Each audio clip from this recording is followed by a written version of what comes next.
All right, guys, today we have our last set of notes for the Constitution, which is the amendments.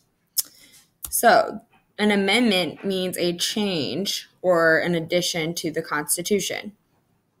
And the founders thought it was important to have this part or this process, the amendment process, in the Constitution because they wanted it to be a living document, which is why it has lasted us over 220 years.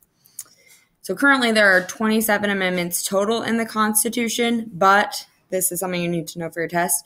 The first 10 amendments make up the Bill of Rights. So first, whenever we created the Constitution, there were the 7 articles and preamble. And then shortly after that was ratified, there was 10 amendments added known as the Bill of Rights. So today we're going to go over just the amendments that you need to know for your test, but our activity later on today, we will be covering all 27 amendments. So for your test, you need to know the First Amendment, which gives all citizens the freedom of religion, speech, press, petition, and assembly. So religion, we kind of know. Speech is basically what you guys think of, the ability to have and say what you want to within a certain reason. Freedom of the press, that's a super important one that I feel like gets looked over with the First Amendment. And as we can see with Squealer and Animal Farm, if you don't have freedom of the press, then things can be skewed to citizens and they aren't as informed as they could be. Freedom to petition and assemble are 2 rights given to citizens to kind of allow them to express their feelings and to express their opinions, especially towards the government. And all of these rights added together are known as the individual rights of thought and action. The Second Amendment is a pretty obvious one. This is your right to bear arms, to keep and bear arms, and that we all know has to do with gun ownership. The Fourth Amendment is a pretty important one. And this one will definitely be on your test. The Fourth Amendment protects citizens from illegal searches and seizures of property without probable cause or a warrant. So basically, the police or anyone in the government cannot take or search your property unless if there is probable cause or they have a search warrant to allow them to do so. The Fifth Amendment is the rights of the accused, which we know as the Miranda rights.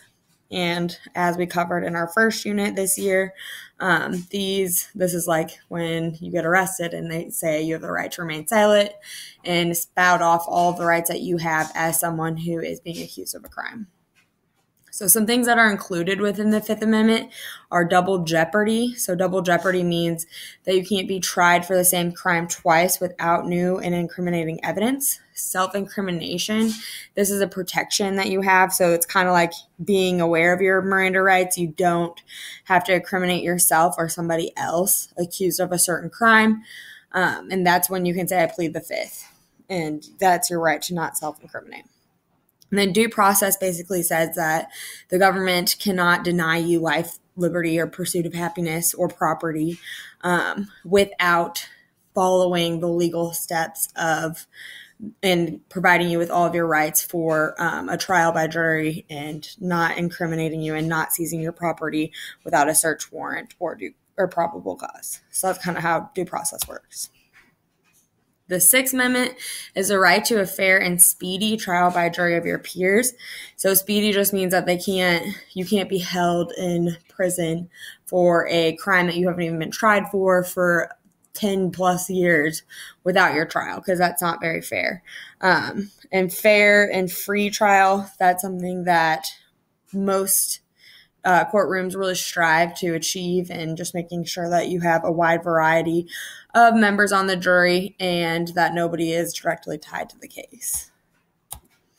The next one is freedom from cruel and unusual punishment. That's your Eighth Amendment right.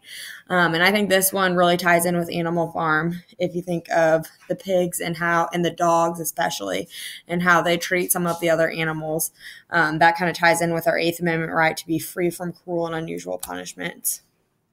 And same with that Eighth Amendment, like if you're charged with a crime, the punishment has to match the crime. You can't have excessive punishment for crimes that are not that big. And then your 10th Amendment gives all powers not given to the federal government to the states. So that was a protection for states in their ability to make constitutional rights. that all things not listed within and all powers not given directly to the federal government are reserved powers for the states. So these are other amendments not within the first 10 Bill of Rights amendments, but these ones you will need to know for your test, and we've kind of covered some of these, so you should be pretty familiar with them.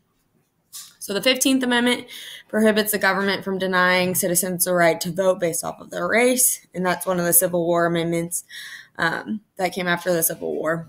And we looked at this one with our CRAGA in Unit 1. The 19th Amendment we also looked at in Unit 1 with CRAGA, but this granted women the right to vote. So this became known as women's suffrage. And you will have to know the term women's suffrage for your exam, but just know that suffrage means right to vote. And then the 26th Amendment we also looked at in Unit 1, and this came along with age. And this is when around the Vietnam War, they lowered the voting age in federal elections and in state elections to be from 21 to 18. So you now only have to be 18 instead of 21 to vote in federal elections.